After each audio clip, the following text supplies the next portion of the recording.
Millionaire never let anyone get close until the virgin waitress sat at his table. Before we explore all the details of this incredible story, tell us where you're following us from and the time.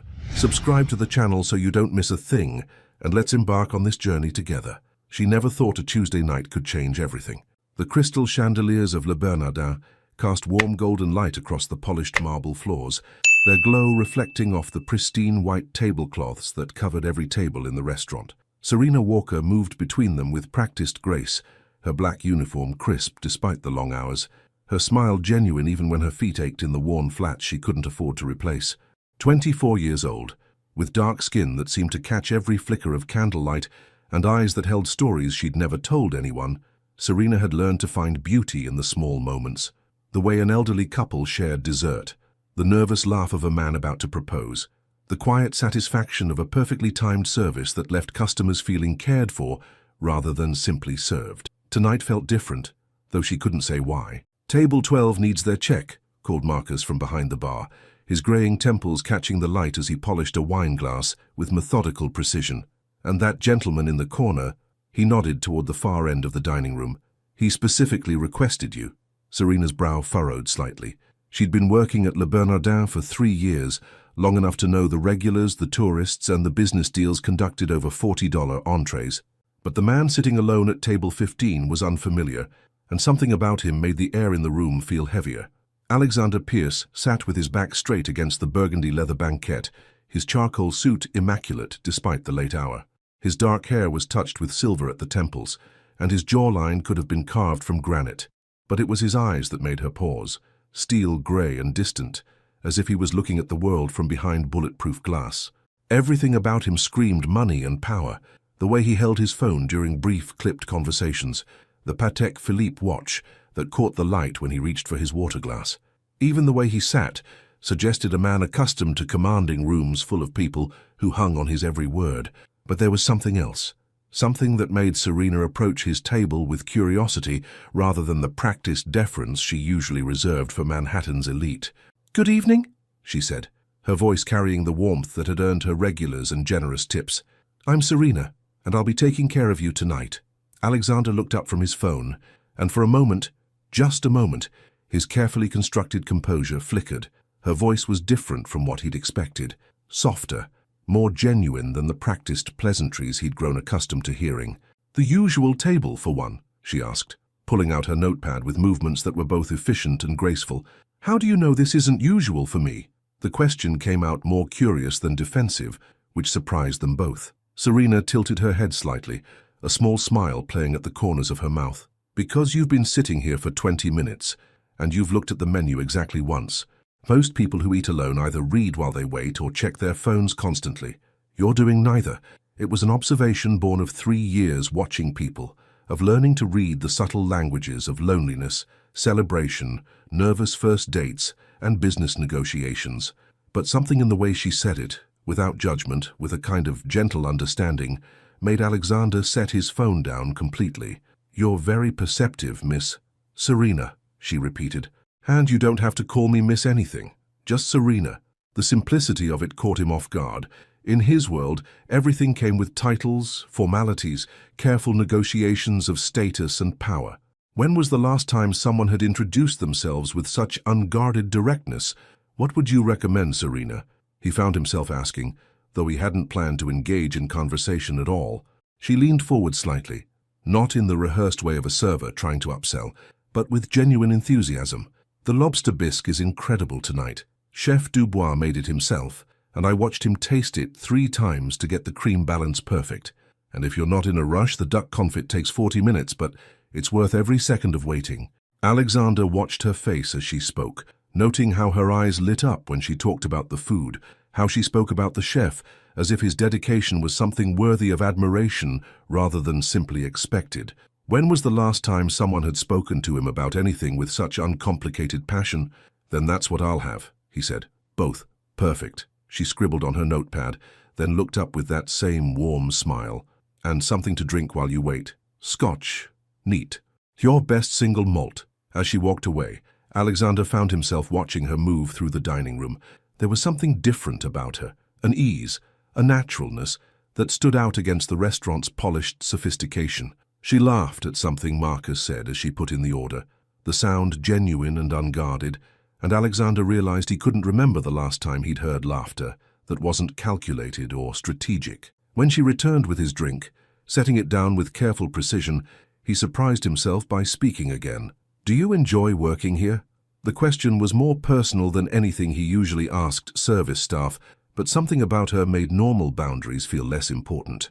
Serena paused, considering the question with more seriousness than it probably deserved. "I do," she said finally. "I like taking care of people. There's something beautiful about creating a perfect evening for someone, you know? Even if it's just making sure their wine glass never goes empty, or remembering they prefer their steak medium rare." She was quiet for a moment, then added, "Plus, you meet interesting people, like mysterious gentlemen who sit alone and ask waitresses for restaurant recommendations." The hint of playfulness in her voice made something shift in Alexander's chest, something he hadn't felt in years, something that felt dangerously close to genuine interest. "I'm not that mysterious," he said, though even as he said it, he knew it wasn't true. "Really?" Serena raised an eyebrow. "Then what brings you to Le Bernardin on a Tuesday night, dining alone and looking like you're solving the world's problems in your head?" The directness of the question should have ended the conversation. Alexander Pierce didn't discuss his personal life with strangers, didn't engage in playful banter with restaurant staff, and certainly didn't find himself wanting to answer honest questions from beautiful young women who looked at him without fear or calculation. But sitting there with Serena's warm eyes waiting for his response and the gentle hum of conversation around them, Alexander found himself saying something he hadn't expected. "Maybe I was waiting for someone to ask me that question." The words hung between them for a moment, heavier with meaning than either had anticipated. Serena felt her pulse quicken, and Alexander felt the careful walls he'd built around himself tremble slightly. Before either could say anything more, Marcus called from across the room. "Serena, table 8 needs you." "Of course," she said, but her eyes lingered on Alexander's face for just a moment longer than professional courtesy required. "Your soup should be out in a few minutes." As she walked away, Alexander lifted his scotch and took a slow sip, his eyes following her graceful form as she attended to other tables with the same warm attention she'd shown him. For the first time in longer than he could remember, he wasn't thinking about stock prices or board meetings, or the carefully orchestrated life that had brought him everything he'd thought he wanted. He was thinking about a waitress with kind eyes and an honest smile, and wondering why that felt more dangerous than any business deal he'd ever negotiated. The soup arrived 20 minutes later, and with it came Serena's gentle question. "How is everything?" "Perfect," Alexander replied, and for the first time in years he actually meant it. As the evening wore on, and the restaurant slowly emptied around them, neither Alexander nor Serena could have predicted that this simple Tuesday night conversation would be the first crack in walls that had taken decades to build. But sometimes the most profound changes begin with the smallest moments, a kind word, a genuine smile, and the unexpected courage to ask a stranger why they're dining alone on a Tuesday night. What happens when two people from completely different worlds discover they're both searching for the same thing, without even knowing they're looking? 3 days later, he was back. Serena noticed him the moment he walked through the heavy glass doors of Le Bernardin, his presence somehow making the spacious restaurant feel smaller.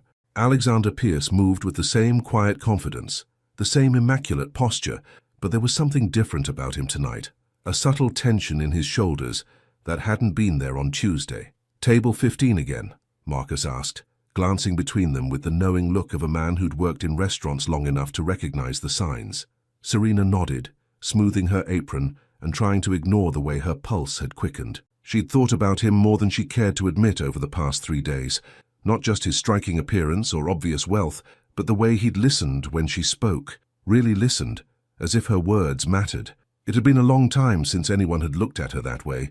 When she approached his table, Alexander was staring out the window at the Manhattan street below, where evening rain created rivers of light from passing cars.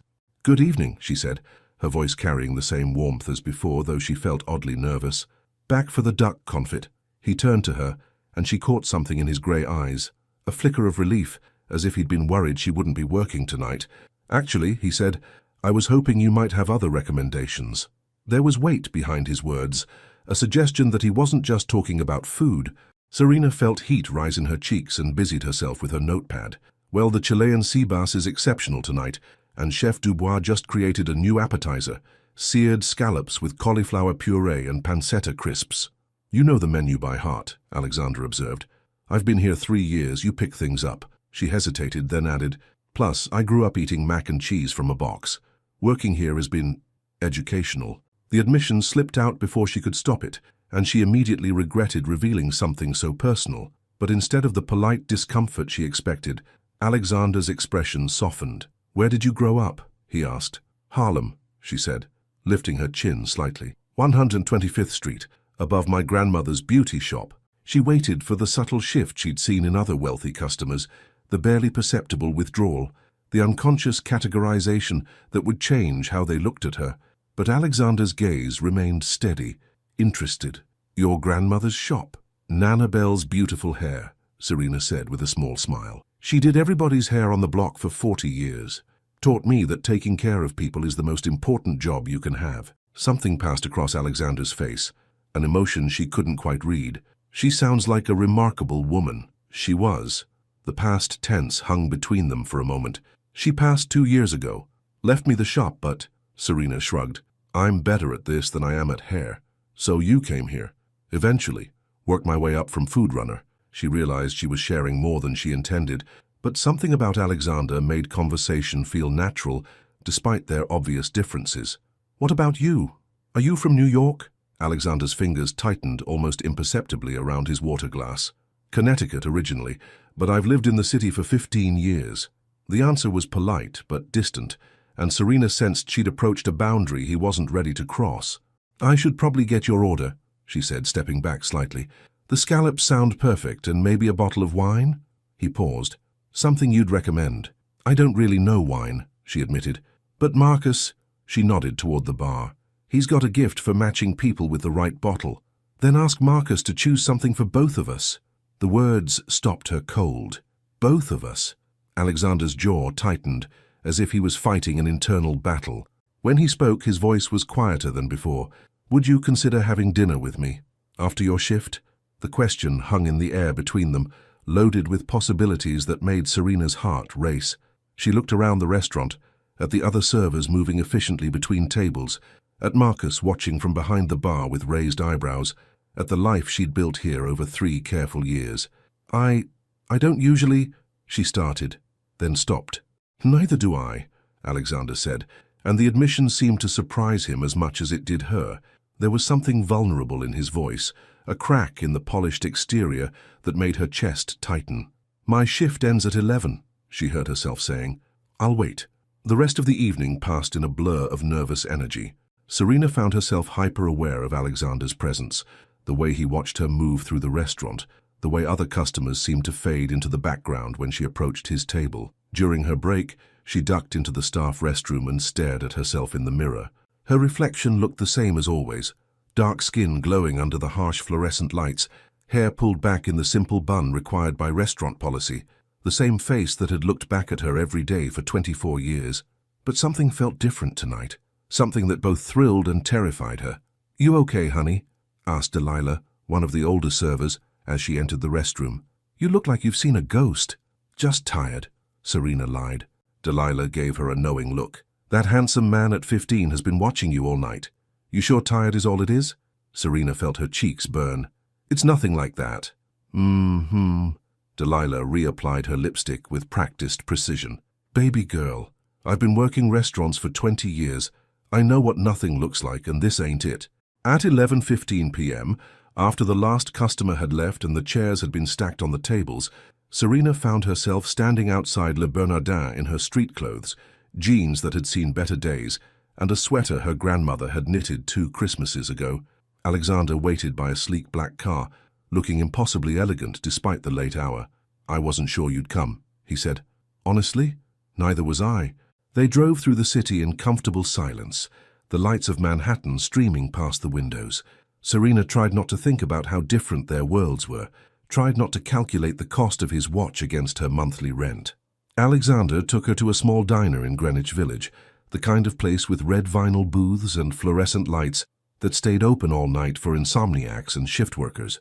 This isn't what I expected, Serena said as they slid into a booth near the window. What did you expect? She gestured vaguely. I don't know. Somewhere with cloth napkins and wine lists. Alexander was quiet for a moment, then said, I spend most of my life in places with cloth napkins. Sometimes you want somewhere that feels real. The comment revealed more about him than he'd probably intended, and Serena found herself studying his face in the diner's harsh light.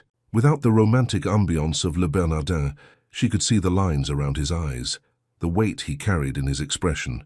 What do you do? She asked. For work, I mean. I buy companies, he said simply. Break them apart, sell the pieces, make money for people who already have more than they know what to do with. There was no pride in his voice, no satisfaction. If anything, he sounded tired. Do you like it? The question seemed to catch him off guard. Like it? Your job. Do you enjoy what you do? Alexander stared at her for a long moment, as if no one had ever asked him that before. I used to think that didn't matter, he said finally. I thought success was enough. And now?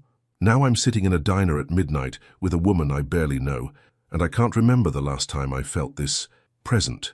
The admission hung between them, raw and honest in a way that made Serena's breath catch. Present, she repeated softly. Like I'm actually here, instead of just going through the motions. They talked until dawn, sharing stories and silences in equal measure. Serena told him about growing up above the beauty shop, about her grandmother's wisdom and fierce love. Alexander spoke carefully about his childhood in Connecticut, about parents who had loved him in their own distant way, about the pressure to succeed that had shaped every decision he'd made. As the first light of morning crept through the diner windows, Serena realized she felt more connected to this enigmatic man than she had to anyone in years. But she also realized how impossible it all seemed. A millionaire and a waitress, two people from worlds so different they might as well have been speaking different languages. As Alexander drove her home to her small apartment in Washington Heights, neither of them spoke about what came next. But when he walked her to her door and said, "Can I see you again?" the vulnerability in his voice made her forget about all the reasons she should say no. "Yes," she whispered, and watched something that looked like relief wash over his face. After he left, Serena stood at her window watching the sun rise over the city, wondering what she'd just gotten herself into. The flowers arrived on Thursday morning, just as Serena was getting ready for her afternoon shift. She stared at the elegant arrangement through her apartment door's peephole, white orchids, and baby's breath in a crystal vase that probably cost more than her monthly Metro card. The delivery man looked impatient, checking his watch as he waited in the narrow hallway of her Washington Heights building. "Serena Walker?" he asked when she finally opened the door. She nodded, still stunned, and accepted the arrangement with trembling hands. The card was simple, expensive paper, with Alexander's name embossed at the top. "Thank you for last night, for reminding me what real conversation feels like. Alexander." Her neighbor, Mrs. Vasquez, poked her head out of 4B, her eyes widening at the sight of the flowers. "Hi, mija, somebody's got good taste," she said in her thick Dominican accent. "That boy from the restaurant." Serena had mentioned meeting someone to Mrs. Vasquez in passing, but seeing her neighbor's knowing smile made the whole situation feel more real and more complicated. "It's not. We're just friends," Serena said, though even she didn't believe it. Mrs. Vasquez laughed, the sound echoing in the narrow hallway. "Friends don't send flowers like that, baby girl. Trust me, I know." At work that evening, Marcus raised his eyebrows when he saw Serena arranging the orchids in a water pitcher behind the bar. "Fancy," he said, wiping down glasses. "Your mysterious gentleman has good taste." "They're just flowers," Serena muttered, but she couldn't stop glancing at them throughout her shift. Alexander didn't come to the restaurant that night, or the next. By Saturday, Serena found herself scanning every face that walked through the doors, her heart jumping at every tall, dark-haired man in a suit. She told herself she was being ridiculous. He was a busy man, probably traveling for work or attending important meetings that had nothing to do with waitresses from Harlem. But she couldn't shake the feeling that something had shifted after their night at the diner. The way he'd looked at her when he said goodbye, like he was memorizing her face. The careful distance he'd maintained, even as they talked, until dawn. Sunday afternoon, her phone rang. "Serena?" Alexander's voice was hesitant, as if he wasn't sure she'd answer. "Hi," she said, settling onto her small couch. "Thank you for the flowers. They're beautiful. I wanted to call sooner, but..." He trailed off, and she could hear him moving around, the sound of a door closing. "Are you free today? I'd like to show you something." An hour later, she stood outside a gleaming office building in Midtown, craning her neck to see the top floors disappearing into low-hanging clouds. Alexander emerged from a black town car, dressed casually in dark jeans and a cashmere sweater that probably cost more than she made in a month. "You work here?" she asked, gesturing at the imposing structure. "Top 3 floors," he said, his voice carrying a note of something that might have been embarrassment. The elevator ride to the 42nd floor was silent, but Serena felt the weight of being in Alexander's world for the first time. The hallways were all marble and glass, with abstract art that looked museum quality hanging on the walls. His office was corner space with floor-to-ceiling windows that offered a breathtaking view of Central Park. The furnishings were minimalist and expensive: a massive desk, leather chairs, bookshelves filled with business journals and legal texts. "It's incredible," Serena said, walking to the windows. "It's empty," Alexander replied quietly. She turned to look at him, surprised by the sadness in his voice. "I spend 60 hours a week in here," he continued, "making deals that make rich people richer. I have meetings with men in $1,000 suits who talk about human resources like they're discussing livestock, and at the end of every day I go home to an apartment that looks exactly like a hotel room because I've never bothered to make it feel like home." Serena watched him carefully, seeing the man from the diner more clearly than the polished executive who'd first walked into Le Bernardin.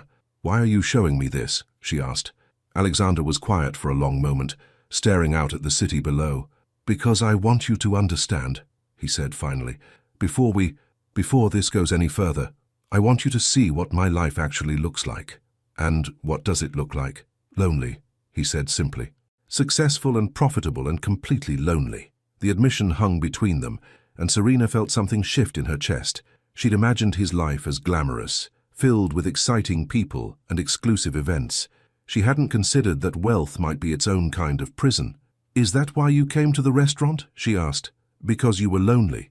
"I came to the restaurant because I had a meeting nearby and it was raining," Alexander said. "But I kept coming back because—" He looked at her directly. "Because you looked at me like I was just a person. Not a net worth or a business opportunity or a conquest. Just a man having dinner." Serena moved closer to where he stood by the windows. "That's all you were to me," she said softly. "Just a man who seemed sad." "Sad? That first night when you asked what I recommended, you looked like someone who'd forgotten how to enjoy a meal." Alexander stared at her, something vulnerable passing across his face. "I don't remember the last time I ate something just because I wanted to," he admitted. "Everything is networking dinners or business lunches or social obligations. Food is just fuel." "That's horrible," Serena said, and meant it. They stood in silence for a moment, looking out at the city sprawling below them. "Can I ask you something?" Alexander said eventually. "Of course. What do you want? From life, I mean. What are your dreams?" It was such a direct question that Serena felt caught off guard. When was the last time anyone had asked her about her dreams? "I don't know if I'm allowed to have big dreams," she said carefully. "What does that mean?" Serena wrapped her arms around herself, suddenly feeling small in the vast office. "Girls from my neighborhood, we're taught to be practical.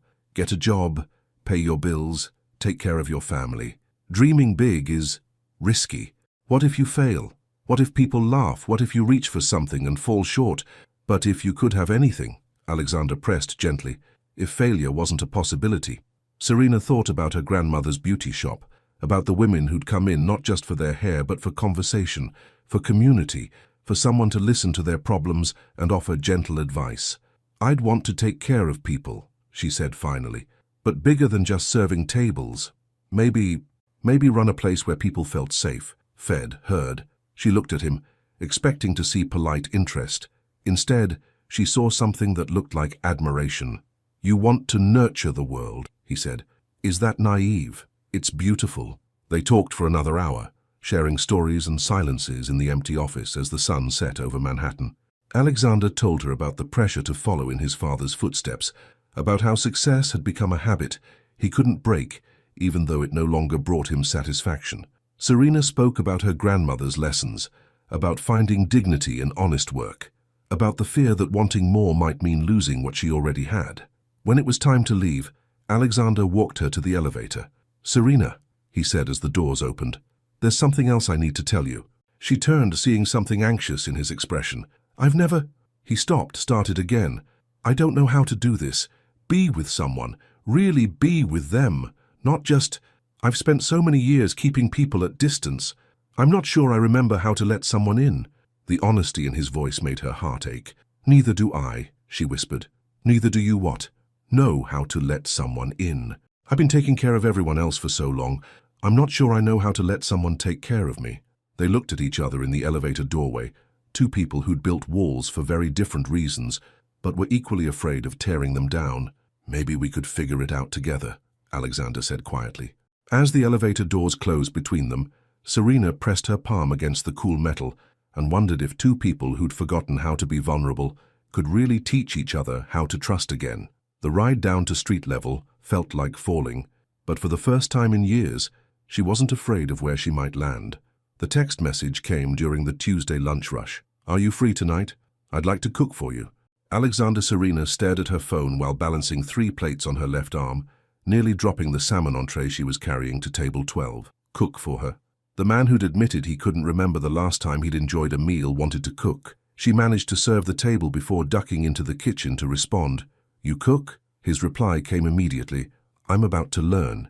Is 8 p.m. too late?" The vulnerability in that simple admission made her chest tight. "I'll bring dessert." "Just bring yourself." At 7:30 that evening, Serena stood outside Alexander's building on the Upper East Side, clutching a small box from her favorite bakery in Washington Heights. The doorman, a dignified older man with kind eyes, greeted her with polite warmth. "Miss Walker, Mr. Pierce is expecting you, 42nd floor." The elevator ride felt endless. When the doors opened directly into Alexander's apartment, Serena stepped into a space that took her breath away. Floor-to-ceiling windows offered a panoramic view of the city, and the decor was exactly as he'd described. Beautiful, expensive, and utterly impersonal. But something was different tonight. Candles flickered on the dining table, and she could hear jazz playing softly from hidden speakers. The smell of something burning drifted from the kitchen. "Shit!" came Alexander's voice from around the corner, followed by the sound of running water. Serena followed the noise and found him standing at a massive granite island, staring at a pan of what had probably once been chicken. "How's the cooking going?" she asked, trying not to smile. Alexander looked up, his hair disheveled and his expensive shirt slightly wrinkled.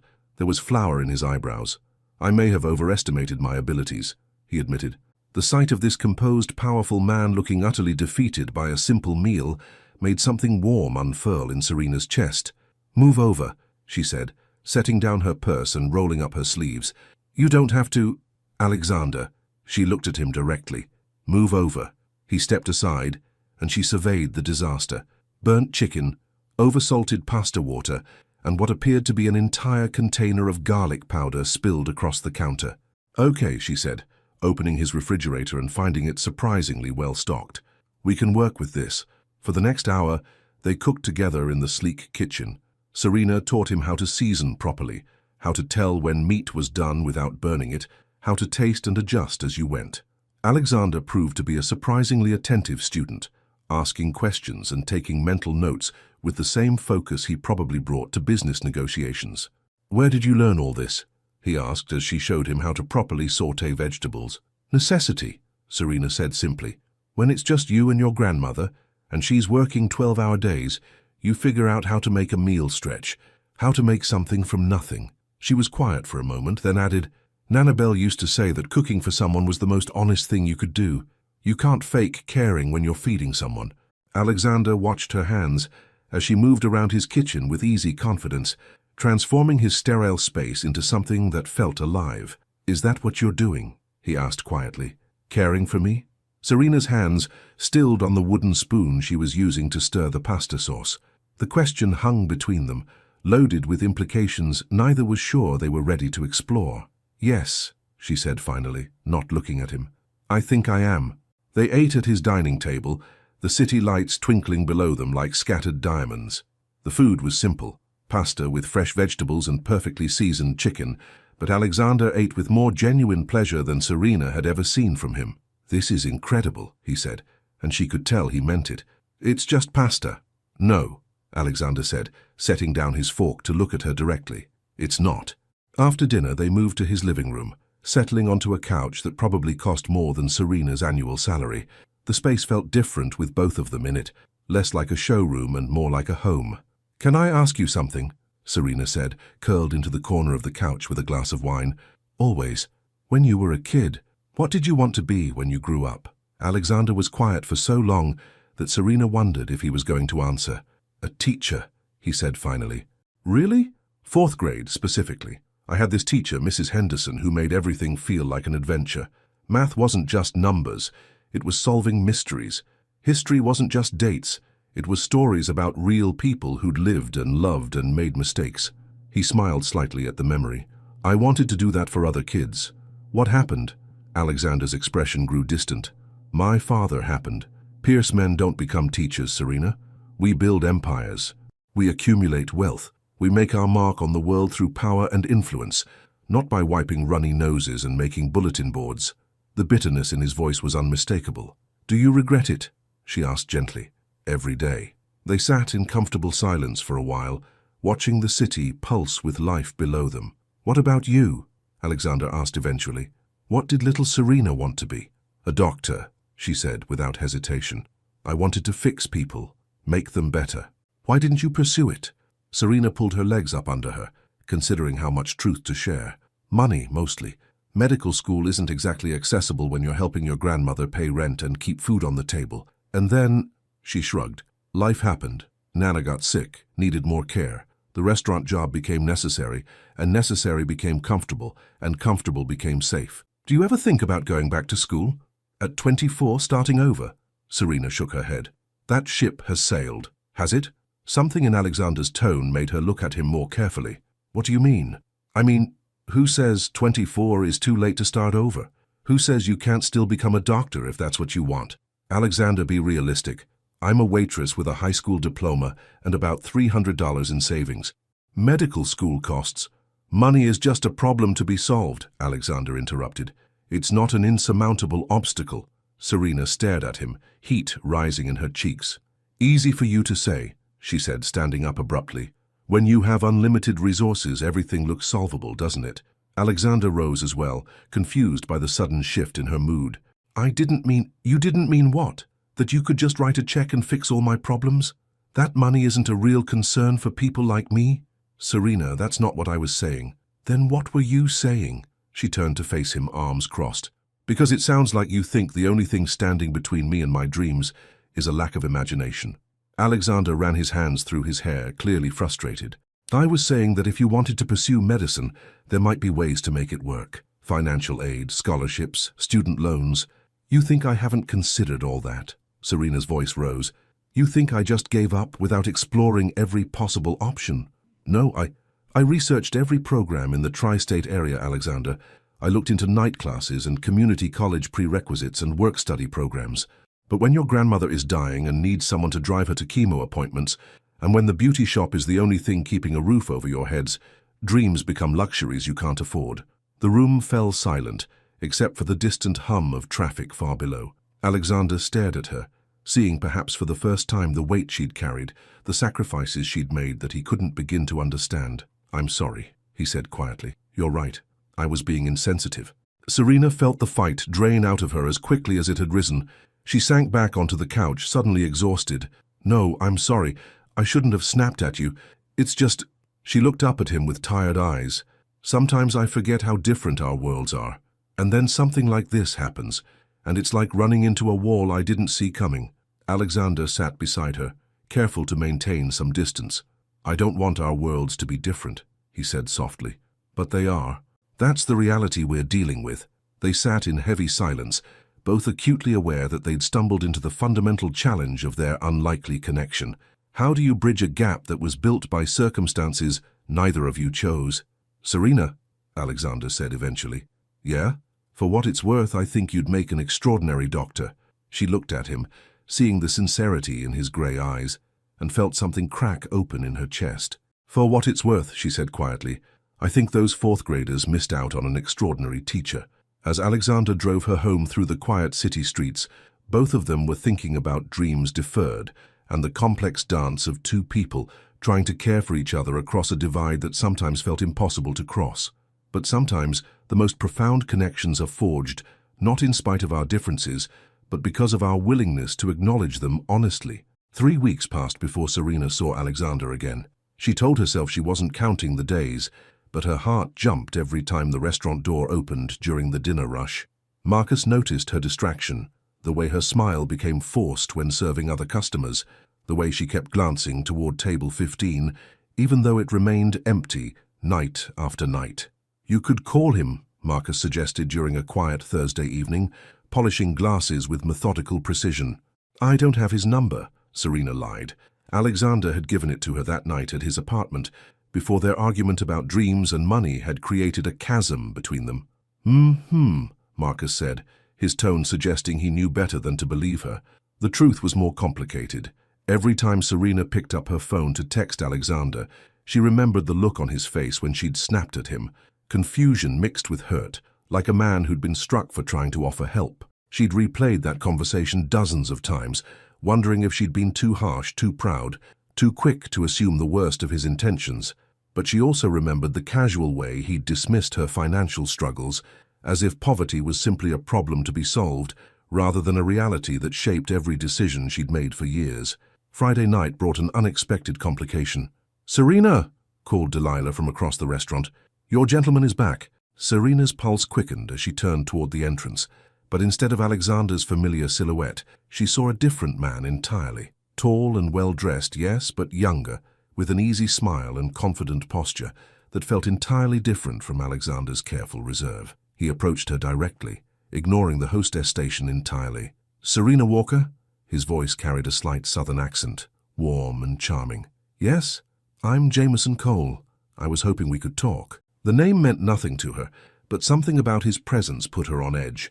He looked like money, the kind of effortless wealth that came from old families and trust funds rather than corporate climbing. "I'm working," she said carefully. "If you need a table." "Actually, I was hoping to discuss Alexander Pierce with you." The words hit her like ice water.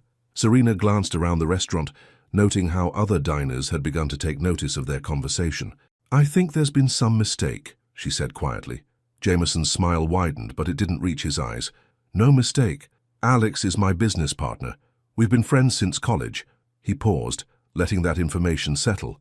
"And he's been distracted lately. I thought it might be helpful to understand why." Serena felt heat rise in her cheeks.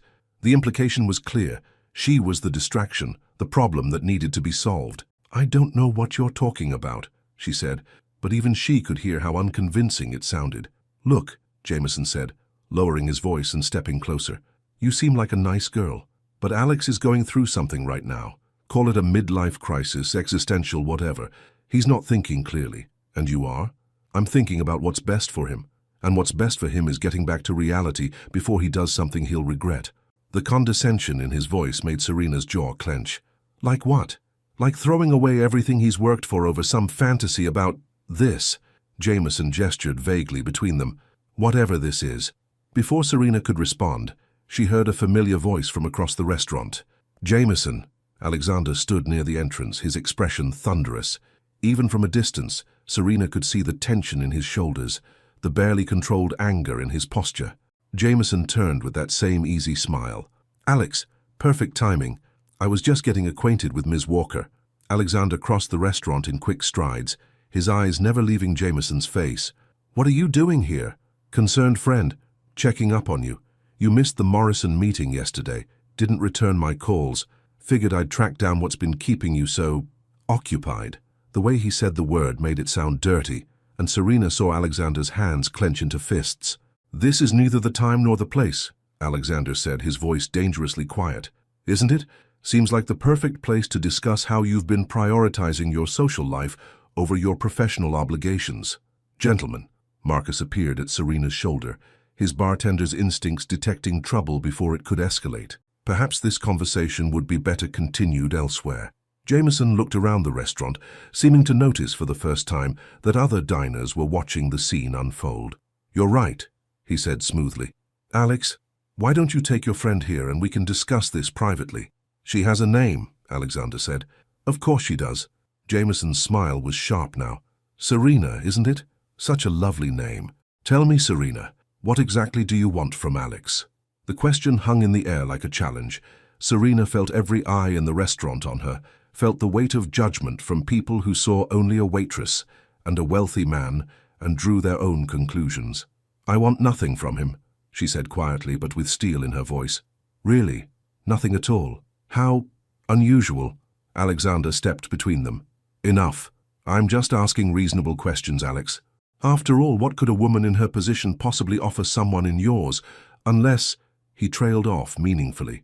The implication was clear and ugly, and Serena felt something die inside her chest. Get out, Alexander said, his voice barely above a whisper. Alex, get out. The words echoed through the restaurant. Other diners had stopped eating entirely now, openly staring at the drama unfolding in their midst. Jameson raised his hands in mock surrender. Fine. But Alex, when this little experiment ends badly, and it will, don't say I didn't warn you. He turned to Serena with that poisonous smile. Lovely to meet you, sweetheart. I'm sure we'll be seeing each other around. After he left, the restaurant remained unnaturally quiet for several long moments. Then gradually conversation resumed, though Serena could feel curious eyes still tracking her movements. Alexander stood frozen in place, staring at the door Jameson had exited through. I'm sorry, he said finally, turning to face her. I'm so fucking sorry. Serena looked at him, really looked at him, and saw a man caught between worlds just as she was, but she also saw the future stretching out before them, filled with more scenes like this one, more Jamesons, more whispered conversations and knowing looks and assumptions about what she must want from him. I need some air, she said. Alexander followed her out to the narrow alley behind the restaurant, where delivery trucks usually unloaded and staff took smoking breaks. Serena, please. What Jameson said— Was he wrong? She interrupted. What? About us being from different worlds. About this being complicated. Alexander stared at her, clearly struggling for words. The facts he stated weren't wrong, he said carefully, but his interpretation— Alexander. Serena leaned against the brick wall, suddenly exhausted. Look at what just happened in there. Look at how people were staring at us. I don't care what people think, but I do. The admission came out raw and honest. I care that your friend, your business partner, came to my workplace to warn me away from you like I'm some kind of gold digger. I care that an entire restaurant full of people just watched me be humiliated. I care that this is probably going to be my life if this continues. Alexander moved closer, his voice urgent. That doesn't have to be, doesn't it? How many more Jamesons are there in your world, Alexander? How many more people who look at me and see only what I can't offer you? He was quiet for a long moment, and in that silence, Serena found her answer. You can't protect me from all of them, she said softly, and I can't keep pretending that love is enough to bridge every gap. So what are you saying? Serena looked at this man who had somehow managed to crack open her carefully guarded heart and felt something break inside her chest. I'm saying that maybe Jameson is right. Maybe we're both living in a fantasy. Serena. I should get back to work. She moved toward the restaurant's back door, but Alexander caught her arm gently. This isn't over, he said. Isn't it? As she disappeared back into the warm light of the restaurant, leaving Alexander alone in the alley, both of them wondered if some distances really were too vast to bridge, and whether the cost of trying might be higher than either of them could bear. A week passed without a single word between them. Serena threw herself into work with an intensity that worried even Marcus. She picked up extra shifts, stayed late to help with inventory, volunteered for the breakfast rush that no one else wanted. Anything to keep her mind occupied, anything to avoid the hollow ache in her chest that seemed to grow larger each day. You're going to burn yourself out, Delilah warned on Saturday evening, as Serena mechanically refilled salt shakers for the third time. I'm fine, Serena replied, not looking up from her task. Honey, you've been here for 12 hours straight. That ain't fine, that's running away. Serena's hand stilled on the glass shaker. Delilah had a way of cutting straight to the truth that made it impossible to hide. He hasn't come back, Serena said quietly. Did you expect him to? After what happened with his friend? I don't know what I expected. Serena set down the salt shaker and finally looked at Delilah. Maybe I hoped he'd fight for us. Maybe I hoped I was wrong about how impossible this all is. And maybe he's thinking the same thing about you. Before Serena could respond, Marcus appeared from behind the bar, holding the restaurant's cordless phone. Serena, call for you. Her heart jumped. Maybe it was Alexander. Maybe he'd finally— This is Serena. Miss Walker? The voice was unfamiliar, professional. This is Dr. Holloway from Mount Sinai Hospital. We have your neighbor, Mrs. Vasquez, in our emergency room. She asked us to call you. The world tilted. Serena gripped the phone tighter. Is she okay? What happened? She's stable, but we'd like you to come in if possible. She's asking for you. Serena was out of her uniform and in a taxi within 15 minutes, her heart hammering as the city blurred past the windows. Mrs. Vasquez had become like family over the past 2 years. The woman who checked on her when she worked late shifts, who shared Sunday dinners and gossip about the other tenants, who had filled some of the void left by her grandmother's death. The emergency room was a chaos of fluorescent lights and antiseptic smells. Serena found Mrs. Vasquez in a bed behind a thin curtain, looking small and fragile against the white sheets. "Mija," Mrs. Vasquez said weakly when she saw her, reaching out with a hand that had an IV tube taped to it. "What happened?" Serena took her hand gently. "Stupid thing. I was reaching for something on the high shelf, lost my balance, broke my wrist, hit my head." Mrs. Vasquez tried to smile. "Getting old is not for cowards, eh?" A doctor appeared, a young woman with kind eyes and tired features. "Are you family?" she asked Serena. "The closest thing she has," Serena replied, without thinking. The doctor nodded, understanding. "She has a concussion and a fractured wrist. We're keeping her overnight for observation, but she should be fine. The concern is—" The doctor glanced at Mrs. Vasquez, then back at Serena. "She shouldn't be alone for the next few days. Falls at her age can be more serious than they appear." Serena felt the familiar weight of responsibility settle on her shoulders. Mrs. Vasquez had no children nearby, no close relatives who could help. It would be up to her, just like it had been with her grandmother. "I'll take care of her," Serena said. Over the next 3 days, Serena divided her time between the hospital, her apartment, and work. She brought Mrs. Vasquez home on Monday afternoon, helped her navigate the stairs to her apartment, stocked her refrigerator with easy meals, and organized her medications. It was exhausting, but also strangely comforting. Taking care of someone else gave her purpose, a clear set of problems to solve. It was easier than thinking about Alexander, easier than dealing with the confusion and hurt that had taken root in her chest. Wednesday evening, as she was helping Mrs. Vasquez prepare dinner, her neighbor brought up the subject she'd been carefully avoiding.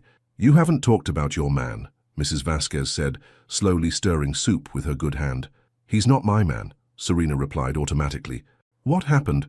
Serena was quiet for a long moment, then found herself telling Mrs. Vasquez everything: the restaurant scene with Jameson, the humiliation, the realization that their worlds might be too different to reconcile. Mrs. Vasquez listened without judgment, occasionally nodding or making small sounds of understanding. "You know," she said when Serena finished, "I was married to a man from Puerto Rico for 35 years. When we met, my family thought he was too poor. His family thought I was too American. Everyone had opinions about why we shouldn't be together. How did you make it work?" "We decided that other people's opinions were not our business. We focused on how we felt about each other, not how we looked to everyone else." Mrs. Vasquez reached over and touched Serena's hand. "But Mija, that only works if both people are willing to fight for it. You can't do it alone."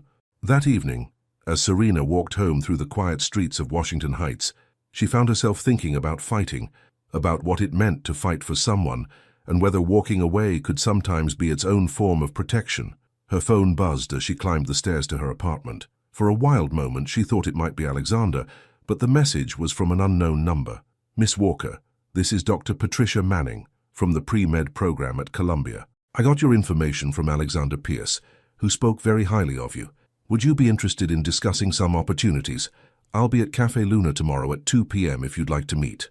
Serena stared at the message, reading it 3 times before the words fully sank in. Alexander had contacted someone about her pre-med dreams. After everything that had happened, after their argument about money and practicality, he'd remembered her abandoned ambition and done something about it. She sank onto her couch, phone trembling in her hands. Part of her felt angry. He had no right to interfere in her life, to make decisions about her future without consulting her. But another part, a part she'd been trying to silence for days, felt something that might have been hope. The next afternoon, Serena found herself sitting across from Dr. Manning in a small cafe near Columbia's campus. The woman was in her 50s, with graying hair and intelligent eyes that reminded Serena of her grandmother. "Alexander spoke very passionately about your interest in medicine," Dr. Manning said over coffee. "He also mentioned some of the obstacles you've faced." Serena felt heat rise in her cheeks. "I hope he didn't suggest that I need charity." "Quite the opposite, Doctor." Manning's smile was warm. He made it very clear that you're someone who's earned everything through hard work and sacrifice. That's exactly the kind of student we look for in our post-baccalaureate program. Post-baccalaureate? A program designed for career changers, students who want to pursue medicine but need to complete prerequisite courses first. It's intensive, but it's designed for people exactly like you, people with life experience who are serious about their goals. Dr. Manning spent the next hour outlining the program, the financial aid available, the support systems in place for students juggling work and school. By the time they parted ways, Serena's head was spinning with possibilities she hadn't dared to consider in years. Walking back through the city, she felt something she hadn't experienced since her grandmother's death, genuine hope for her own future. But underneath the excitement was a deeper, more complicated emotion. Alexander had done this, had reached out on her behalf, had remembered her dreams and tried to help make them real. Even after their fight, even after days of silence between them, he'd been thinking about her happiness. That evening she sat in her apartment with Dr. Manning's card in one hand and her phone in the other. She started to type a message to Alexander a dozen times, then deleted each attempt. How do you thank someone for giving you back your dreams?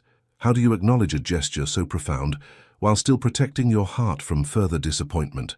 Finally, she typed, "Thank you." The response came immediately. "You don't have to thank me. You deserve every opportunity in the world." Then, after a pause, "I miss you." Serena stared at those 3 words, feeling her carefully constructed walls begin to crumble. She missed him too, missed their conversations, missed the way he looked at her like she was the most fascinating person in the room, missed the possibility of what they might have been. But missing someone and being able to build a life with them weren't the same thing. "I miss you too," she typed back, "but missing each other doesn't solve our problems. Then let's solve them." "How?" The phone was silent for a long time. Then, "I don't know, but I think we owe it to ourselves to try." Serena set the phone down and walked to her window, looking out at the city lights stretching endlessly in all directions. Somewhere out there, Alexander was probably doing the same thing, wondering if love could really conquer the practical realities that kept pulling them apart. For the first time in days, she allowed herself to consider the possibility that maybe, just maybe, it could. The Columbia application sat on Serena's kitchen table for 3 days before she touched it. Dr. Manning had sent the packet by messenger, thick manila envelope filled with forms, requirements, and possibilities that felt both thrilling and terrifying. Every time Serena walked past the table, she felt the weight of decision pressing down on her shoulders. "You're going to wear a hole in that floor," Mrs. Vasquez observed from her spot on Serena's couch, where she was recovering with her wrist in a cast. "Pacing won't make the choice any easier." "I know," Serena said, but she continued her circuit around the small living room. "It's just, this is huge.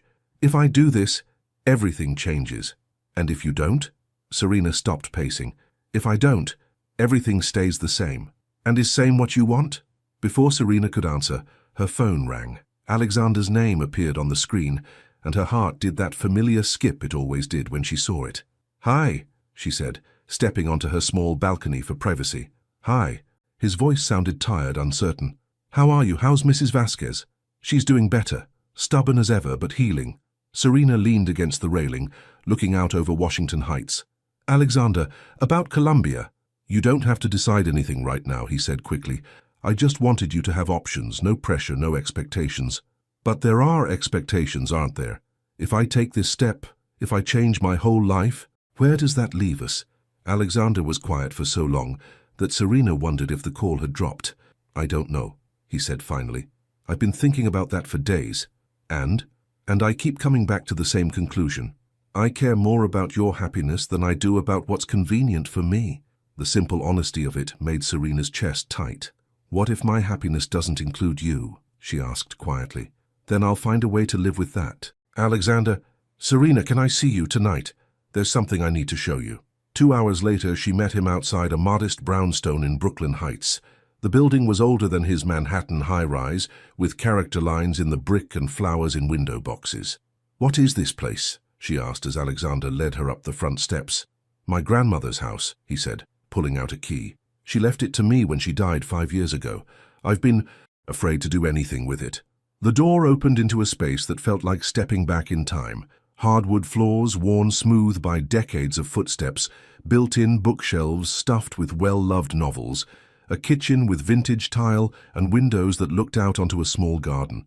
"It's beautiful," Serena said, running her fingers along a handmade quilt draped over the back of a faded velvet couch. "She raised me here," Alexander said, his voice soft with memory. "Summers, weekends, anytime my parents decided I was inconvenient. Grandma Iris she was the only person who ever asked me what I wanted instead of telling me what I should want." Serena could picture it, a young Alexander finding refuge in this warm, lived-in space, so different from the sterile perfection of his current apartment. "Why are you showing me this?" Alexander walked to the window, looking out at the garden where late roses still bloomed, despite the October chill. "Because I've been thinking about what you said, about our different worlds, about whether we're living in a fantasy." He turned to face her. "Maybe the problem isn't that our worlds are too different. Maybe the problem is that I've been living in the wrong world." "What do you mean?" "I mean, I hate my apartment. I hate my office with its view of the park and its marble floors. I hate the restaurants where every meal is a performance, and the people who see dollar signs when they look at me." His voice grew stronger, more certain. "I hate the person I became because I thought that's what success looked like." Serena sat down on the couch, sensing that this conversation was going to change everything. "What are you saying, Alexander?" He joined her on the couch, close enough that she could see the flecks of gold in his grey eyes. "I'm saying that maybe Jameson was right about one thing. I am having a crisis. But it's not about you. It's about finally admitting that the life I've built doesn't fit who I actually am." "And who are you?" Alexander smiled, and for the first time since she'd known him, it reached his eyes completely. "I'm a guy who wants to teach 4th grade and live in his grandmother's house and cook terrible dinners for a woman who makes him remember why he wanted to help people in the first place." Serena felt tears prick her eyes. "Alexander, I know it sounds crazy. I know giving up everything I've worked for seems insane, but what's the point of having everything if it doesn't make you happy? What's the point of success if you're succeeding at the wrong life? What about your business, your partnerships with people like Jameson? I can sell my stake. I've been thinking about it for months, even before I met you. You didn't create this crisis, Serena. You just made me brave enough to admit it existed." They sat in silence for a moment, the weight of possibilities settling between them. "There's something else," Alexander said, "about the Columbia program." "Alexander, I can't let you pay. I'm not offering to pay for anything." He reached into his jacket and pulled out a folded piece of paper. "I submitted my own application to the Teachers' College. If you're going back to school to become a doctor, I want to go back to school to become the teacher I always should have been." Serena stared at him, overwhelmed by the magnitude of what he was proposing. "You'd do that? Give up everything you've built? Everything I've built has been making me miserable for years. You didn't break my life, Serena. You showed me it was already broken. But what if it doesn't work? What if we both change our lives and then discover we're not right for each other anyway?" Alexander reached for her hands, his touch warm and steady. "Then at least we'll be living the lives we actually want, instead of the lives we thought we were supposed to want. And that has to count for something." Serena looked around the brownstone, at the books and quilts and evidence of a life lived with intention rather than obligation. She thought about the Columbia application sitting on her kitchen table, about Mrs. Vasquez's words about fighting for love, about the dreams she'd buried under years of practical responsibility. "This is terrifying," she whispered. "I know. What if I'm not smart enough for medical school? What if you hate teaching? What if we're both making a huge mistake?" "What if we're not?" Alexander countered. "What if this is the best decision we'll ever make?" Serena stood up and walked to the kitchen window, looking out at the garden where something beautiful had grown from what looked like nothing. The parallel wasn't lost on her. "If we do this," she said without turning around, "if we both blow up our lives for each other, we have to promise to be honest. About everything. No more assumptions about what the other person needs or wants. No more protecting each other from difficult conversations. Deal. And no more friends like Jameson trying to sabotage what we're building." "Already handled," Alexander said. "I bought him out last week." Serena turned to stare at him. "You did what?" "I dissolved our partnership. It was overdue anyway. We wanted different things from the business." Alexander stood and moved closer to her. "I'm done living my life according to other people's expectations, Serena. Yours are the only ones that matter to me now. Mine? Tell me what you expect from me, from us." Serena thought about it seriously, looking at this man who was offering to reshape his entire existence around the possibility of loving her. "I expect you to be sure," she said finally, "because I can't be the reason you regret changing your life, I'm sure. I expect you to remember that I come with baggage. Mrs. Vasquez, the neighborhood, the fact that I'll probably always worry about money, even when I don't have to. I love your baggage, and I expect you to let me pay my own way through school. I know you want to help, but I need to do this myself." Alexander nodded. "Whatever you need." Serena walked back to him, close enough to see her reflection in his eyes. "And I expect you to kiss me," she said softly, "because I've been wanting you to for 3 weeks." Alexander cupped her face in his hands, thumbs brushing away tears she hadn't realized were falling. "I can definitely handle that expectation," he murmured, and leaned down to press his lips to hers. The kiss was everything their first one had been and more, tender but urgent, full of promise and possibility, and the sweet relief of two people finally choosing each other over their fears. When they broke apart, Serena rested her forehead against his. "So we're really doing this?" she whispered. "Both of us? Medical school and teachers' college and Brooklyn Heights, and completely changing our lives? We're really doing this. Together? Together." As they stood in his grandmother's kitchen, holding each other in the golden light of the setting sun, both Serena and Alexander knew they were stepping into the unknown. But for the first time in either of their lives, the unknown felt like exactly where they belonged. 6 months later, Serena stood in the doorway of what used to be Grandma Iris's sewing room, watching Alexander curse at a stack of education textbooks. "The developmental psychology assignment is killing me," he muttered, papers scattered across the small desk they'd bought at a thrift store in Park Slope. "How am I supposed to remember the difference between concrete operational and formal operational stages when my brain feels like concrete?" Serena smiled, setting down 2 cups of coffee, one for him, one for herself. The early morning routine had become sacred to them. Coffee, study time, and the quiet satisfaction of working towards something meaningful. "Maybe because you're learning it at 39 instead of 19, she said, settling into her own chair with a stack of organic chemistry notes. "Your brain has to make room by pushing out years of corporate jargon." Alexander looked up at her, hair disheveled from running his hands through it, reading glasses perched on his nose, a recent necessity that made him look more like the teacher he was becoming than the executive he used to be. "How are you handling this so well?" he asked.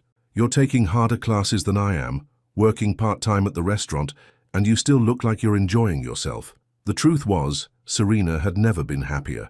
The pre-med coursework was challenging, brutal even, but every organic chemistry equation she mastered, every anatomy diagram she memorized, felt like a step closer to the life she'd always dreamed of. Even the exhaustion felt purposeful.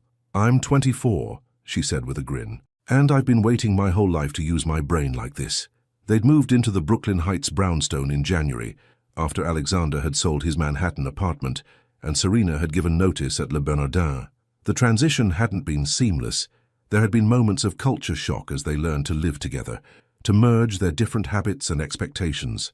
Alexander had never shared space with anyone long-term, had never negotiated bathroom schedules or grocery budgets, or whose turn it was to take out the trash. Serena had never lived with a man, had never had to balance her fierce independence with the vulnerability of interdependence, but they'd figured it out, one small compromise at a time. The brownstone was slowly becoming theirs. They'd painted the living room walls a warm sage green, hung photos from their first awkward dates, alongside pictures of Grandma Iris and Nana Bell. Serena's organic chemistry models sat next to Alexander's teaching materials on the bookshelves, and the kitchen table bore the permanent rings from countless coffee cups and late-night study sessions. "Break time?" Alexander suggested, closing his textbook with exaggerated relief. 5 minutes, Serena agreed, though she didn't close her own book. The MCAT was looming in 8 weeks, and every spare moment felt precious. Alexander moved to the window, looking out at the small garden they'd been slowly rehabilitating. It was April now, and the bulbs Grandma Iris had planted years ago were pushing through the soil, crocuses and daffodils that seemed miraculous after the long winter. "I have something to tell you," he said, his tone careful in a way that made Serena look up from her notes. "Good something or bad something?" "Good something, I think." Alexander turned from the window. "I got the placement." Serena's heart jumped. "The student teaching position?" "PS 321, 4th grade, just like I wanted. I start in September." The joy on his face was infectious, and Serena found herself grinning despite the chemistry equations still swimming in her head. "Alexander, that's incredible. PS 321 is supposed to be an amazing school." "Mrs. Henderson would be proud," he said softly, referencing the teacher who'd first inspired his love of learning. Serena stood and crossed to him, wrapping her arms around his waist. "I'm proud," she said, and meant it completely. They held each other in the morning light, both thinking about how much their lives had changed since that first Tuesday night at Le Bernardin. The transformation hadn't been easy. Alexander's bank account had taken a significant hit. Serena's schedule was punishing, and there had been moments when they'd both wondered if they'd made a terrible mistake. But there had also been moments like this one, small victories that felt enormous, dreams taking shape in ways they'd never dared to imagine. "There's something else," Alexander said, pulling back to look at her. "About the school." "What?" "It's in Crown Heights. Not exactly the neighborhood most of my former colleagues would choose for their kids." Serena studied his face, recognizing the careful way he was choosing his words. And I love that. I love that I'll be teaching kids who look like you, who come from families like yours. Kids who need someone to believe in them the way Mrs. Henderson believed in me." The comment could have come across as condescending, rich white man thinking he was going to save urban students, but Serena heard something different in Alexander's voice. She heard genuine respect, authentic commitment. "You're going to be a good teacher," she said. "I hope so." They were interrupted by a knock at the front door. Serena checked the time. 7:30 a.m. was early for visitors. But Mrs. Vasquez had taken to dropping by with homemade pastels whenever she felt like Serena was getting too thin from studying. But when Alexander opened the door, it wasn't Mrs. Vasquez standing on their front steps. "Hello, Alexander." The woman was elegant in the way that expensive clothes and good breeding could achieve, with silver hair perfectly styled and pearls that probably cost more than Serena's tuition. She looked exactly like what she was, Alexander's mother. "Mom." Alexander's voice was carefully neutral. "This is unexpected. May I come in?" Alexander stepped aside and Mrs. Pierce entered the brownstone with the kind of appraising gaze that catalogued and judged every detail in seconds. Serena appeared in the living room doorway, still holding her coffee cup, very aware of her pajama pants and Columbia sweatshirt. "Mom, this is Serena Walker." "Serena, my mother, Catherine Pierce." "Mrs. Pierce," Serena said, moving forward to offer her hand. "It's nice to meet you." Catherine Pierce shook her hand with the kind of polite firmness that revealed nothing about her thoughts. "Ms. Walker, I've heard quite a lot about you." The pause before "quite a lot" was loaded with meaning, and Serena felt her defenses rise automatically. "Can I offer you coffee?" she asked, falling back on the hospitality her grandmother had taught her. "That would be lovely." As Serena busied herself in the kitchen, she could hear fragments of conversation from the living room, Catherine's measured tones, Alexander's increasingly tense responses. She caught words like concerned, impulsive, and throwing away everything. When she returned with the coffee service, using the good china that had been Grandma Iris's, she found mother and son sitting stiffly on opposite sides of the room. "I was just telling Alexander," Catherine said, accepting her coffee cup with practiced grace, "how surprised your father and I were to learn about his career change." "Surprised or disappointed?" Alexander asked. "We're concerned that you're making decisions based on emotion rather than logic." Serena felt the familiar sting of being reduced to an emotion, a temporary madness that would pass if only Alexander came to his senses. "What Alexander is doing takes courage," Serena said quietly. "It's not easy to walk away from financial security to pursue something meaningful." Catherine turned her attention to Serena with the kind of focus that felt like being examined under a microscope. "And you, my dear? What do you hope to get from this arrangement?" The question was delicately phrased but unmistakably insulting. Serena felt Alexander tense beside her, but she kept her voice level. "I hope to become a doctor," she said simply, "and to build a life with someone I love." "How romantic! And how do you plan to support this life while you're both students?" "We'll manage," Alexander said, his voice carrying a warning. "On what? Your trust fund? The money your father and I worked our entire lives to build?" The room fell silent. Serena looked between Alexander and his mother, understanding dawning. "You're threatening to cut him off," she said. Catherine's smile was thin. "I'm simply pointing out the practical realities of the choices he's making." "Mum," Alexander's voice was dangerously quiet, "you need to leave now." "Alexander, be reasonable. You have responsibilities." "My only responsibility is to the life I'm building with Serena. If you can't respect that, then you're not welcome here." Catherine stood, gathering her purse with sharp, efficient movements. "When this little experiment ends badly," she said, echoing words Jameson had once spoken, "don't expect us to clean up the mess." After she left, Alexander and Serena sat in heavy silence. The morning's joy had evaporated, replaced by the weight of family expectations and financial realities. "I'm sorry," Alexander said finally. "I should have warned you that might happen." "Are you okay?" Serena asked, studying his face. Alexander was quiet for a long moment, then surprised her by laughing. "You know what? I am okay. For the first time in my life, my mother's disapproval doesn't feel like the end of the world." "What about the money, the trust fund?" "We'll figure it out. We've been living on my savings and your restaurant income for months. We're stronger than I thought we were." Serena reached for his hand, interlacing their fingers. Together, together. As they sat in their grandmother's living room, surrounded by the evidence of lives authentically lived, both Serena and Alexander knew that love meant choosing each other again and again. Even when the choice came with consequences neither of them could fully predict. The envelope arrived on a Tuesday morning in August, thick and official from the MCAT testing center. Serena stared at it across the kitchen table while her coffee grew cold, afraid to touch it. 3 months of waiting had led to this moment. The test scores that would determine whether her dream of medical school was realistic or just an expensive fantasy. "You want me to open it?" Alexander asked gently. He was dressed for his first day of student teaching, nervous energy radiating from him despite his calm voice. "No," Serena said, then immediately, "Yes, no, I don't know." They'd been living on edge for weeks. Alexander preparing for his classroom placement, Serena working double shifts at the small cafe near campus where she'd taken a job after leaving Le Bernardin. Money was tighter than they'd admitted to each other, especially after Catherine Pierce had followed through on her threat to freeze Alexander's trust fund. "Whatever the score is," Alexander said, "we'll figure out what comes next." Serena looked at him, really looked at him. In the past year, he'd transformed from the polished executive she'd first met into someone she barely recognized. His hair was longer, his clothes simpler, his face free of the tension that had once defined his features.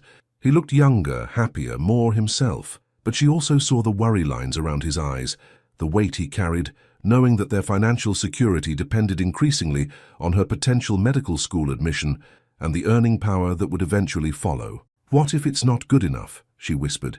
"Then we'll find another path. What if there is no other path? What if I wasted a year of our lives chasing something impossible?" Alexander stood and moved around the table, kneeling beside her chair. "Serena, look at me." She met his eyes reluctantly. "You didn't waste anything. This year, studying, living here, building this life together, it's been the best year of my life. Whatever that envelope says doesn't change that." She nodded, took a deep breath and tore open the envelope. The numbers swam before her eyes for a moment before coming into focus. 515. Above average. Competitive for most programs. Not perfect, but good enough. "Oh my God," she breathed, handing him the paper with shaking hands. Alexander read the score, then looked at her with a grin so wide it transformed his entire face. "You did it.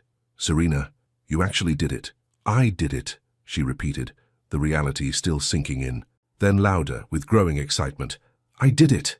They celebrated with champagne that cost too much and takeout from their favorite Ethiopian restaurant, sitting on the floor of their living room surrounded by medical school applications and teaching resources, dreaming out loud about the future. "Dr. Walker," Alexander said, testing out the title. "It has a nice ring to it." "Mr. Pierce sounds pretty good too," Serena replied, though they both knew that his journey would be longer. Student teaching this year, then job hunting in a competitive market, with no family connections to smooth the way. 3 weeks later, the first crack appeared in their carefully constructed optimism. Serena was reviewing her application to Columbia Medical School when Alexander came home from his second week of teaching, looking more deflated than she'd ever seen him. "Bad day?" she asked, looking up from her personal statement. Alexander sank into the chair across from her, still wearing the button-down shirt and khakis that had become his teacher uniform. "Challenging day," he said carefully. Serena recognized the tone, the same one she'd used when describing difficult customers at the restaurant, when reality was harder than expected, but admitting it felt like failure. "Talk to me," she said, closing her laptop to give him her full attention. Alexander was quiet for a long moment, then said, "I think I might be in over my head. What happened?" "Today a kid named Deshawn Bright as hell, but he's been acting out all week. Finally told me why he's been disruptive. His mum's working 3 jobs. They're about to get evicted. And he's taking care of his little sister after school because they can't afford childcare. Alexander's voice cracked slightly. And I'm supposed to teach him fractions while he's wondering if he'll have a place to sleep next week. Serena reached across the table and took his hand. What did you do? I tried to help, gave him my phone number, told him to call if he needed anything, connected his mum with some resources through the school social worker. He looked at her with exhausted eyes. But it's not enough. None of what I'm doing feels like enough. Alexander, I thought I understood, he interrupted. I thought because I'd fallen in love with you, because I'd seen your neighborhood, because I'd read about educational inequality. I thought I understood what these kids were facing, but I didn't. Not really. Serena studied his face, seeing the weight of realization settling on his shoulders. Welcome to reality, she said gently. Now what are you going to do about it? I don't know. Keep showing up, I guess. Keep trying to be the teacher, Mrs. Henderson was for me even when it feels impossible. That night, as they lay in bed, both staring at the ceiling instead of sleeping, Serena felt the first flutter of real fear about their future. Alexander? Are you regretting this? Any of it? He turned to face her in the darkness. Are you? I asked first. Alexander was quiet for so long that Serena thought he might have fallen asleep. Then he said, I regret that it took me 39 years to find the courage to live authentically. But I don't regret a single day since I met you. Even the hard days. Even the days when you come home feeling like you're failing. Especially those days, because at least I'm failing at something that matters. 2 weeks later, their faith in their choices was tested again. Serena was working the morning shift at the cafe when a familiar figure walked through the door. Jameson Cole looked exactly the same. Expensive suit, confident smile, the kind of presence that commanded attention. Serena, he said, approaching the counter where she was wiping down surfaces. You look well. Jameson. She kept her voice neutral, professional. What can I get you? Actually, I was hoping to talk. Do you have a break coming up? Every instinct told her to refuse, but curiosity won out. 20 minutes later, they sat at a corner table while Serena's co-worker covered the register. I'll cut to the chase, Jameson said, stirring sugar into his coffee. I have an offer for you. I'm not interested. You haven't heard it yet. I don't need to. Whatever you're selling, I'm not buying. Jameson smiled, but it didn't reach his eyes. Medical school is expensive, Serena. Even with financial aid, you're looking at hundreds of thousands of dollars in debt. And Alexander, he shrugged. Teachers don't make much money, even good ones. Is this going somewhere? I'm offering you a way out. Full medical school tuition, plus living expenses. A guaranteed residency spot at Mount Sinai. All you have to do is walk away from Alexander and let him get back to his real life. The offer hit her like a physical blow. Everything she'd dreamed of, everything she'd worked for, handed to her on a silver platter. You're serious. Completely. You get your dream, he gets his life back, everyone wins. Except for the part where I destroy the man I love. Jameson leaned forward, his expression almost sympathetic. Serena, be realistic. How long do you think this is going to last? You're from different worlds, you want different things. He's already struggling in his new career, and you haven't even started the really hard part yet. Medical school will consume your life for the next 4 years, then residency will consume the 4 years after that. When exactly are you planning to build a relationship? His words found their mark because they echoed fears she'd been trying to suppress. And what about love? She asked quietly. What about practicality? What about your future? Your career? Don't let sentiment sabotage everything you've worked for. Serena stood abruptly, her chair scraping against the floor. I need to get back to work. Think about it, Jameson called after her. The offer stands, for now. That evening, Serena told Alexander about the encounter. She watched his face as she recounted Jameson's offer, saw the hurt and anger warring in his expression. He offered to pay for medical school, Alexander said when she finished. Yes, that's everything you need. Alexander, look at me. She waited until he met her eyes. Do you think I'm even considering it? I think you'd be crazy not to consider it. The admission hung between them like a challenge. You want me to take it, Serena said. Not quite a question. I want you to have everything you've dreamed of, even if it means losing you. Alexander stood and walked to the window, staring out at the garden where autumn was beginning to touch the leaves. Maybe Jameson is right, he said quietly. Maybe we are from 2 different worlds. Maybe love isn't enough to bridge every gap. You don't mean that, don't I? He turned to face her and she saw something that looked like defeat in his eyes. "Serena, I'm struggling. Every day I'm struggling to be the teacher these kids need, to provide for us financially, to live up to the faith you've placed in me. And you're brilliant. You deserve every opportunity, every advantage. If I really love you, shouldn't I want that for you?" "If you really love me," Serena said, her voice rising, "you should want to face those struggles together. And if you really love me, you should want what's best for my students, for your career, for our future, even if what's best doesn't include us being together." They stared at each other across the room, both seeing the crossroads they'd arrived at, the place where love and practicality diverged, where dreams collided with reality, where two people who'd given up everything for each other had to decide if everything was enough. For 3 days they moved around each other like polite strangers. Serena studied at the kitchen table, while Alexander graded papers in the living room. They shared meals in careful conversation about safe topics, the weather, the news, anything but Jameson's offer or the future that suddenly felt so uncertain. On Thursday evening, Alexander came home to find Serena sitting on the front steps of the brownstone, still in her cafe uniform, staring at the street where children played hopscotch in the fading light. "Hey," he said, settling beside her on the worn stone steps. "Hey yourself." She didn't look at him but shifted slightly to make room. "How was school?" "Better, actually. Deshawn helped me understand why the kids weren't getting the math lesson. Turns out I was teaching above their level, trying to be impressive instead of being useful." "Smart kid." "Yeah, he is. He's also been sleeping in the school library because his family got evicted Tuesday." Serena finally turned to look at him, seeing the weight he carried for students whose problems he couldn't solve with lesson plans and encouragement. "What are you going to do?" "I talked to the principal, the social worker, called some contacts from my old life who might know about emergency housing resources." Alexander leaned back against the steps. "It won't solve everything, but it's something." They sat in comfortable silence, watching Mrs. Chen from across the street tend to her small garden while her grandchildren chased each other around the tiny yard. "I've been thinking," Serena said eventually. Alexander's shoulders tensed almost imperceptibly. "About Jameson's offer, about what you said, about love meaning wanting what's best for someone, even if it doesn't include you." "Serena, let me finish." She pulled her knees up to her chest, wrapping her arms around them. "You're right that love sometimes means letting go, but you're wrong about what's best for me." Alexander waited, afraid to breathe, afraid to hope.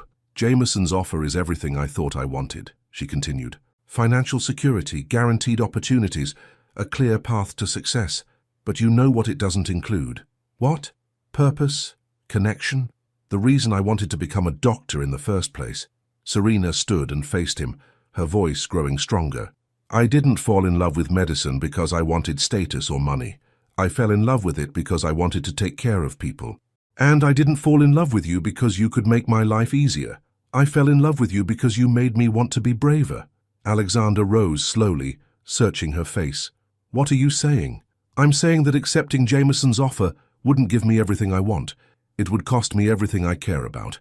I'd become a doctor, but I'd lose the man who reminds me why healing matters. I'd have financial security, but I'd lose the person who taught me that security without love is just another kind of poverty." Alexander took a step closer. "You're sure?" "I'm sure that I'd rather struggle through medical school with you than succeed without you. I'm sure that I want to build something real together, even if it's harder than taking shortcuts." She smiled, the first genuine smile he'd seen from her in days. "And I'm sure that Deshawn is lucky to have a teacher who cares enough about him to lose sleep over his problems." Alexander reached for her hands, interlacing their fingers. "I was terrified you'd take the offer," he admitted. "I was terrified you wanted me to." "Never. But I needed to know you were choosing this life, choosing us, because it's what you actually want, not because you felt trapped by some romantic notion of love conquering all." Serena looked at him, really looked at him, and saw the man who'd had the courage to rebuild his entire life, who came home every day from a job that broke his heart and got up the next morning to do it again. "Alexander Pierce," she said softly, "I love you not despite our struggles, but because of how you face them. I love that you care more about your students than your comfort. I love that you choose meaning over money, every single day, even when meaning doesn't pay the bills, especially then, because that's when the choice matters most." Alexander cupped her face in his hands, thumbs brushing away tears she hadn't realized were falling. "I have something to tell you," he said. "Good something or terrifying something?" Good something, I hope. He took a deep breath. I got a call today from Dr. Manning at Columbia. Serena's heart jumped. About what? About a mentorship program they're starting, pairing medical students with community educators to develop health literacy programs in underserved schools. Alexander, they want us to be the pilot partnership. You'd get a stipend that would help with tuition, and I'd get to use my teaching skills in a way that actually addresses the root causes of some of my students' problems. Serena stared at him, hardly daring to believe what she was hearing. They want both of us. Apparently, Dr. Manning was impressed by our backgrounds, your community connections and medical aspirations, my transition from corporate work to education. She thinks we could develop programming that bridges health education and social equity. Serena struggled for words. That's everything. Community health, medical training, meaningful teaching, financial support. It's not Jameson's offer, Alexander said carefully. It's not a guarantee or a shortcut. We'd still be working harder than most people our age, still choosing the difficult path. But we'd be choosing it together. Together. Serena threw her arms around his neck, laughing and crying simultaneously. Yes, she said against his ear. Yes to the program, yes to medical school, yes to building something that matters. Yes to us? She pulled back to look at him, seeing her future reflected in his grey eyes. Not perfect or easy, but real and chosen and full of purpose. Especially yes to us. As the sun set over Brooklyn Heights, painting the brownstone's windows gold, Alexander and Serena stood on the steps where they'd almost lost each other to fear, holding tight to the love they'd chosen over security, struggle they'd chosen over safety, and the future they'd decided to build together one difficult, beautiful day at a time. That night, as they sat in bed reviewing medical school applications and teaching materials, Serena's phone buzzed with a text from Jameson. Offer expires tomorrow. Last chance. She showed the message to Alexander, then deleted it without responding. No regrets? He asked. Serena looked around their bedroom, at the mismatched furniture they'd bought second-hand, the stacks of textbooks that represented their uncertain future, the photos of Nana Belle and Grandma Iris watching over them from the dresser. The only thing I'd regret, she said, settling into his arms, would be choosing the easy path and missing out on this one. Outside, the city hummed with the lives of 8 million people pursuing their own versions of happiness. But inside the brownstone on Remsen Street, 2 people who'd found each other across impossible odds were building something that would last, not because it was easy, but because they'd chosen each other again and again through every test and doubt and moment of fear. Love, they'd learned, wasn't about finding someone who made life simple. It was about finding someone worth facing life's complications with, someone who made the struggle feel like victory just by being willing to share it. 5 years later, the morning light filtered through the kitchen windows of the Brooklyn Heights brownstone, casting warm patterns across the hardwood floors that bore the gentle scars of 5 years of real living. Dr. Serena Walker Pierce stood at the counter, her white coat hanging on the back of a chair, preparing coffee with the same careful precision she'd once reserved for serving tables at Le Bernardin. But now her hands bore the confident steadiness of a second-year resident at Brooklyn Methodist, and her movements carried the quiet authority of someone who'd learned to make life-and-death decisions in emergency rooms. "Morning, beautiful," Alexander said, appearing in the doorway with paint-stained fingers and a smile that still made her heart skip after all these years. "Morning yourself, Mr. Pierce." She handed him his coffee in the chipped mug that had been Grandma Iris's favorite. "How's the mural coming along?" Deshaun and his art club finished the background yesterday.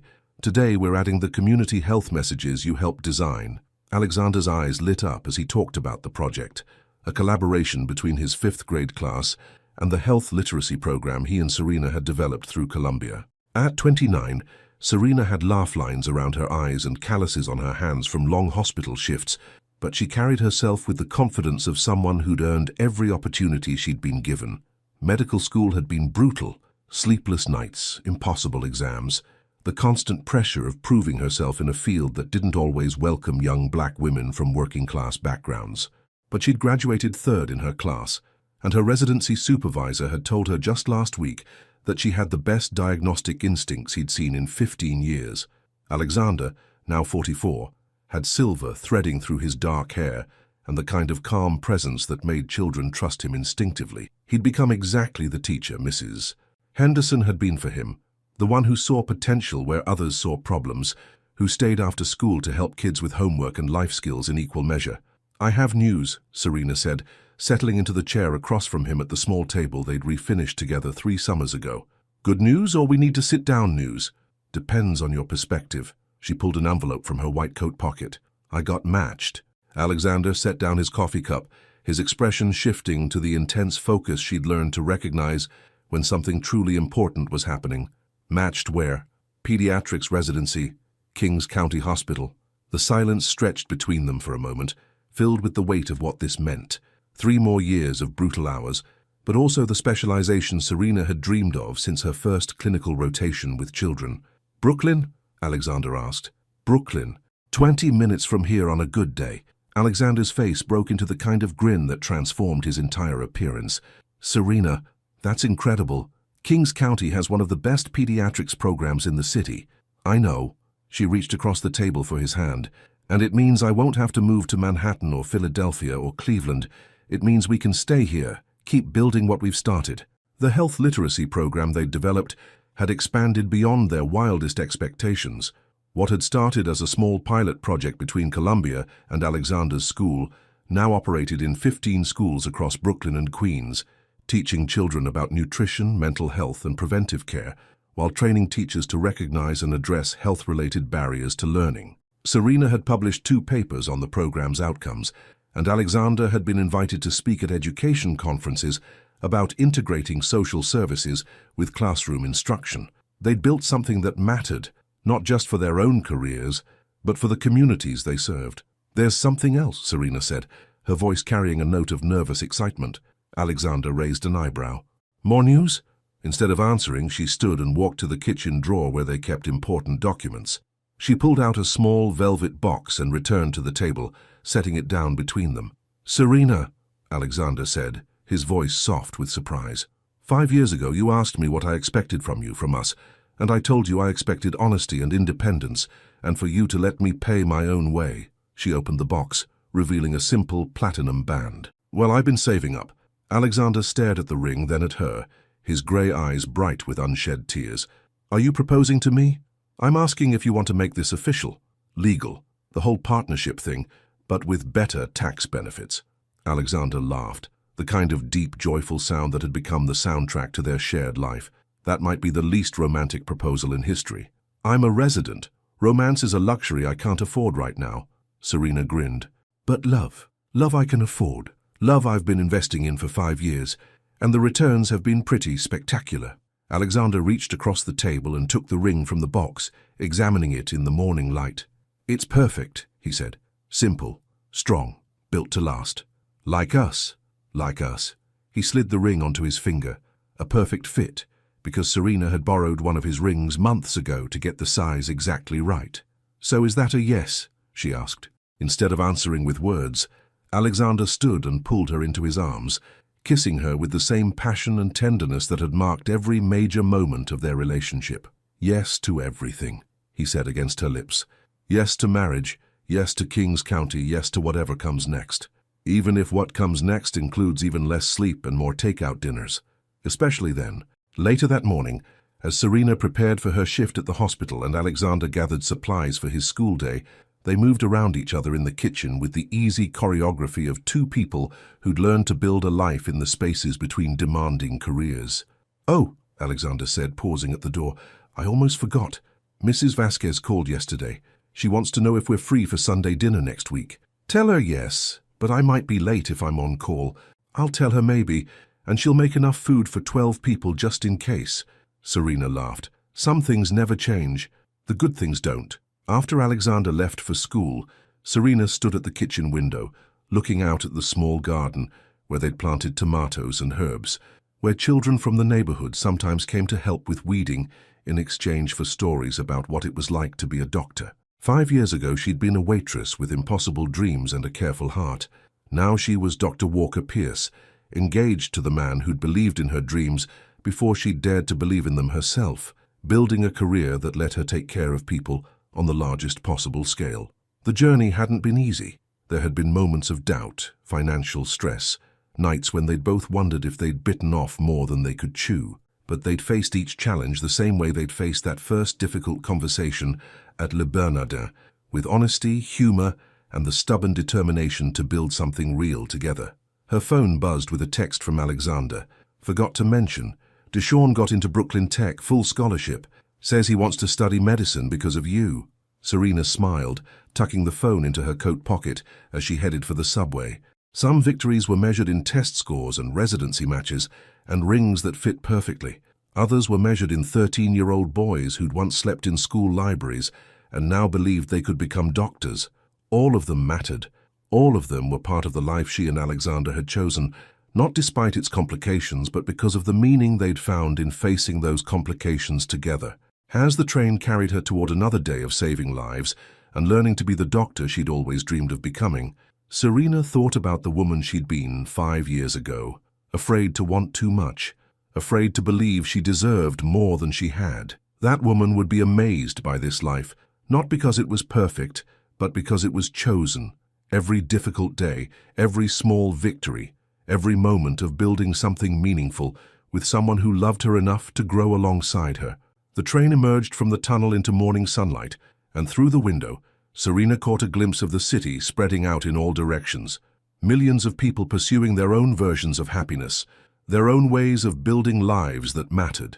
She thought of Alexander in his classroom, probably covered in paint and surrounded by eager 10-year-olds learning about nutrition and community health. She thought of Deshawn, somewhere in the city, carrying dreams that had been planted in a fourth-grade classroom and nurtured by the belief that smart kids from tough neighborhoods could become anything they wanted to be. She thought of the ring on Alexander's finger and the promises they'd made to each other, not just to love each other, but to keep becoming the people they were meant to be.